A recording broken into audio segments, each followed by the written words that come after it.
What we have here is called virtual reality headsets. This is more geared for math. Once the students put on these headsets, they block out everything else. If they're focused and they're immersed in a math setting, they're transported into a different world. So their task in this particular case is where students are checking the floods and measuring the glaciers to see when will a flood occur in Miami. It helps to close the math gap. It brings abstract math where it's more comprehensible in the classroom. We got to log in and it was very we got to hear sounds and it felt like we were in the real world. Like we heard Earth, we heard like stars going because we're in a star place. And then when we logged in, we got to be in the Florida beach.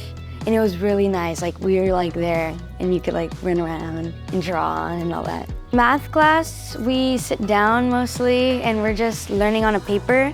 But when we put on the goggles, we get to go into another world and get to experience. We get to move around, like I said, you get to draw on everything. Yeah, you get to move around and it's nicer.